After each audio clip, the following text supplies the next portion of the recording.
Time now for the voice of the land on the Big Play Network with your hosts, Kevin Arnold and Always Positive Jay. There's been a lot of crazy talk. There's a lot of crazy talk going on, and like I said, I wanted to change things up a little bit here in the first segment because you even brought up Chubb, and I forgot about that whole story going on with Nick Chubb, and then the Watson getting traded for Daniel Jones. See, I wasn't going to give credit to that. Well, no, I have to. I'm not going to even say his name because I can't stand the dude. I think he's garbage. He's banned from the show. I don't even care if he wants to come on my show. He ain't coming on ever, dude. I will never let that man on the show. He knows about this show at all. But go ahead. He definitely watches, dude. He doesn't watch. Come on. But yeah, that dude's banned. We all know who he is. Since I'm seeing a number 2 on one of our live streams, there's about 10 trillion people that are watching our show.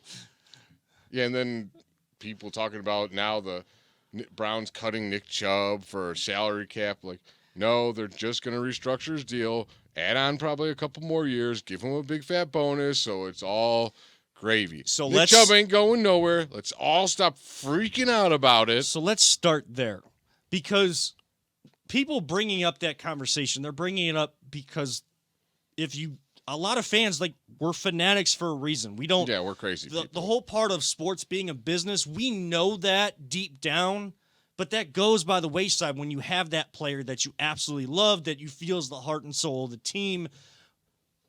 I don't like people telling those fans that they can't bring emotion into it when they're saying whether he should stay or go, like if they'd be okay if he went. I think some people are a little too open to him leaving and going running back by committee.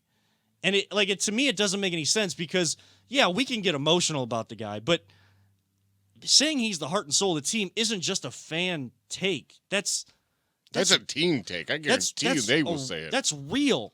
So you thought that they were surprised when Alex Van Pelt was let go. If Chubb were to be not, and this is, again, all hypothetical, if Chubb were not to be here, I know the players would know about the business, but that one would really hurt that locker room. I think that would mess up the locker room big time. Dude, you got a guy that works his butt off all year round, doesn't say anything, doesn't get into the press, doesn't get on TikTok or Instagram or any of that stuff. He just does his job, works harder than everybody else. It's fantastic on the field. It's like the perfect player. Dude gets hurt, and then you're going to cut him?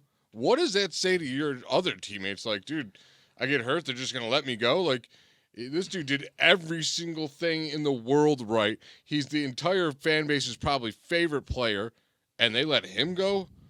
Man, they're cutthroat here. Like, no one wants to play for a team like that. No one wants to play for a team like that. And again, look at what he brought when he was able to walk out and smash the guitar, or he was just present on the sideline. Like, look and see what that did for the team. And yeah, I know that there's questions. He had double knee surgery again. So did Adrian Peterson. Right.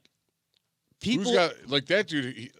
With modern medicine, with how he punishes his kid, but Adrian Peterson is like that same kind of style back, and they both are one of those people that just like work nonstop, and they just constantly are at it, and they will not give up. Like, I actually am not that nervous about Nick Chubb coming back. He's a freak of nature, dude. Have you not seen this guy's workout videos? Like, he's insane, dude. Like, is he going to be the Nick Chubb? No, but 95% or 90% Nick Chubb is still better than 90% of the NFL running back. And here's another thing, real quick, sorry. Yeah. And everyone's like, oh, we got to draft a running back because we ain't got nothing. Dude, Jerome Ford was really good last year. Like, can we stop crapping on this dude? Like, Jesus, he actually had a pretty good year for a makeshift line that was put together. Like, he was actually not bad at all. He was pretty good. Yeah, and he showed you why they drafted him. I mean, this team has also shown you that no matter how good of the cornerbacks that they have and running backs that they have, they still seem to draft them somewhere in the draft. me breaking down any sort of draft, that's definitely not going to happen because No, I'm not doing that right now. I don't even have a first round pick. So Yeah, we're it not. It hurts talking about the We draft, don't. Evan. We don't know enough. Like I watch a lot of college football, and I still don't know enough about the players that are in this draft for the first round, let alone, every so-called expert, and I put expert in quotes, is going to tell you, well, this fifth round pick, man, that guy should have gone in the second round. This is the steal of the draft. Yeah.